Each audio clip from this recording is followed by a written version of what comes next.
এখন তো অনলাইনের যুগ, আসলে সবার সাথে যোগাযোগ কমিউনিকেশনটা আসলে খুব সিম্পলে করা যায়। যদিও হয়তো বা শহরে থাকে বা গ্রামে থাকেন, যে কোনো জায়গায় থাকেন, কিন্তু অনলাইনের যুগ, সবাই কিন্তু যোগাযোগ হয়।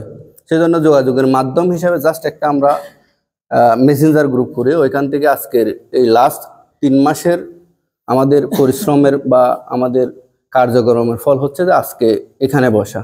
আমরা অনেকদিন ধরে আসলে আলাপ করতেছিলাম একটা আমাদের চারি উচ্চ বিদ্যালয়ে একটা প্রাক্তন ছাত্রছাত্রী পরিষদ গঠন করার বিষয়ে।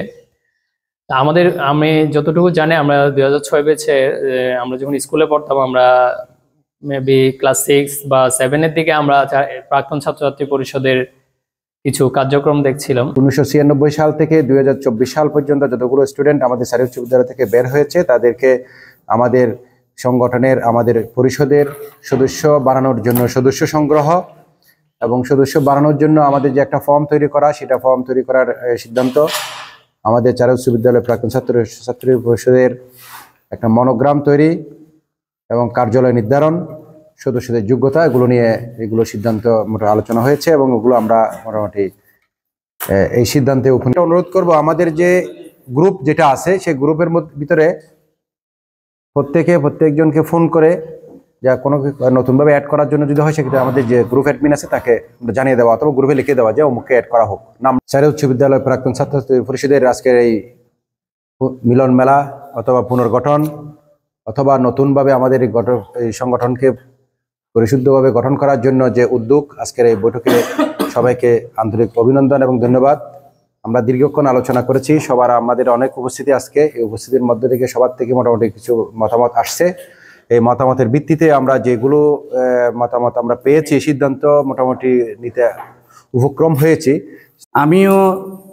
আমি এই স্কুলের আলো বাতাসে আমার ছোটবেলার দিনগুলো আমার স্মরণ করে, আমি ওই জন্য আমার আশা আজকে। ওরা যে প্রাক্তন পরিশোধ করতে চায়, যদি প্রাক্তন পরিশোধ করে তাইলে তো ওরা আসবে, আমার ভালো লাগবে। হ্যাঁ, এই আগে তো দূরত্ব ছিল, বিভিন্ন জায়গায় গেছে, দেখা হতো না, এখন তো দেখা হবে। আমার খুব খুশি লাগছে, ভালো লাগছে। প্রাইমারি হাই স্কুলে উঠছে, আমাদের ক্লাস 6 এর ক্লাসরুম ছিল এটা প্রথম দিকে, পরবর্তীতে এই পাশে আরেকটা রুম ছিল ওইটা। আমরা এই ভাঙ্গাচোরা রুমগুলোতে পড়ছি। এখন নতুন প্রজন্ম, নতুন ক্লাসে যারা আসতেছে, তারা নতুন সুন্দর একটা বিল্ডিং পেয়েছে, ওই বিল্ডিং এ ক্লাস করে, ওইটাই ভালো লাগলো। কিন্তু পুরানো ভাঙ্গাচোরা রুমগুলো আমরা এখনো আছে, স্কুল কর্তৃপক্ষ রেখে দিচ্ছে।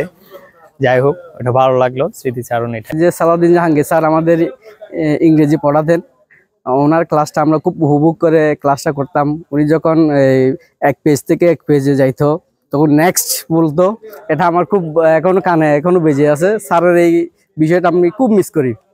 আজকে একটা মিলন মেলার মতো আমরা একসাথে বসছি। আমরা ওই ভবিষ্যতে যারা এই উচ্চ বিদ্যালয় বিগত দিনে যারা এই স্কুল থেকে বের হয়েছে, তাদের নিয়ে আজকে আমরা বসছি। আমরা বিদ্যালয়ের কিভাবে ভবিষ্যতে আমাদের এই বিদ্যালয়ের প্রাক্তন শিক্ষার্থী দ্বারা আমরা বিদ্যালয়টাকে সামনের দিকে এগিয়ে নিয়ে যাব। আমাদের অবকাঠামো বলেন, শিক্ষার সার্বিক পরিবেশ বলেন, সার্বিকভাবে যাতে আমরা এই উচ্চ বিদ্যালয়টাকে এগিয়ে নিয়ে যেতে পারি, এটাই হচ্ছে আমাদের একমাত্র লক্ষ্য। আসসালামু আলাইকুম, আমি দিয়াস সিদ্দিবেশ মোহাম্মদ ইব্রাহিম। আমাদের সময় তো এই এত বড় দালান এটা ছিল না। আমাদের সময় ছিল যে টিনের শীট, এখানে পরে আমরা পড়ালেখা করেছি। আলহামদুলিল্লাহ, আল্লাহর রহমতে আমরা 96.something আমাদের ফাঁসের হাত ছিল, 14 জনের প্লাস, এখনো পর্যন্ত সর্বোচ্চ সারে স্কুলের। তখন আমরা যখন এখানে ছিলাম, তখন এই বিল্ডিংটা হচ্ছে চিন্তা করতাম 15 বছর করবো, 15 বছর এভাবে করতে করতে আমাদের 5টা বছর 6টা বছর চলে গেল, কিন্তু নতুন বিল্ডিং ওটা হলো না আর কি। আমি মোহাম্মদ ফৈজুল কবির, চারি উচ্চ বিদ্যালয়ের প্রাক্তন ছাত্র।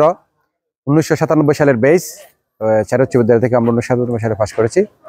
আমরা যখন স্কুলে পড়তাম 97 সাল, এখানে একটা হোস্টেল ছিল। এসএসসি পরীক্ষাতে যারা ছিল তারা এখানে হোস্টেলে ছিল। আমরা সারা রাত এখানে থাকতাম। আমাদের এই হোস্টেলের মধ্যে যে শিক্ষক ছিল, উনি হোস্টেল সুপারভিশনের দায়িত্ব ছিল, জাহাঙ্গীর স্যার। তো উনি আমাদেরকে সারা রাত, মানে রাত 12টা-1টা পর্যন্ত মানে ঘুমাতে দিত না। সকালে ঘুম থেকে ওঠার পরে আবার মফজল স্যার আসতো আমাদের কাজে পড়ানোর জন্য। সকাল 6:30টার সময় উনি আমাদের স্কুলে চলে আসতো। আমাদের কাছে এই পরীক্ষার সময় যে আমাদের হোস্টেলে থাকার যে অভিজ্ঞতা, এটা আমার খুব মনে পড়ে এখনো। তো যে স্যাররা আমাদের জন্য উদ্যোগ নিয়েছিল যাতে ছাত্ররা ভালো রেজাল্ট করে। তো 1997 সালে আমাদের পরীক্ষার্থী ছিল মনে হয় 18 জন, তার মধ্যে 16 জনেই পাশ করছে। তো সেজন্য আমাদের স্যারদেরকে অসংখ্য ধন্যবাদ জানাই। এটা আমার কাছে খুব মজা লাগে। আর স্কুলে যখন আমরা এখানে পড়তাম, এই যে আমরা যেখানে দাঁড়িয়ে আছি, এখানে খুব কাদামাটি ছিল। সেই কাদামাটিতে আমাদের স্কুল ছুটি হওয়ার পর থেকে আমাদের যে ফুটবল খেলা, হ্যাঁ, তারপরে আমাদের যে ফুটবল খেলার যে কাদামাটি নিয়ে ফুটবল খেলা, এটা খুব আমাদের কাছে মনে পড়ে আর কি। আর আমাদের স্কুলে যখন পড়তাম 3-4টা গ্রাম ভাগ ছিল, কাজীপাড়া, মুরাদপুর আর হলো খন্দকারপাড়া। এই 4টা গ্রাম নিয়ে আমাদের প্রতি সপ্তাহে ফুটবল খেলা চলতো। এই ফুটবল খেলার মধ্যে আমাদের যে এক এক ধরনের স্মৃতি, যে কোনো সময় দেখা যায় পাটাপাটি হয়ে যেত, কাজীপাড়ার সাথে মারামারি, খন্দকারপাড়ার সাথে মারামারি, এরকম পর্যন্ত ঘটনা ঘটে গেছে। তো পরে এই ঘটনাগুলো আমার কাছে খুব মনে পড়ে এখন, কিন্তু চাইলেও এই ঘটনা আমরা করতে পারি না। তো সেই অসংখ্য ধন্যবাদ।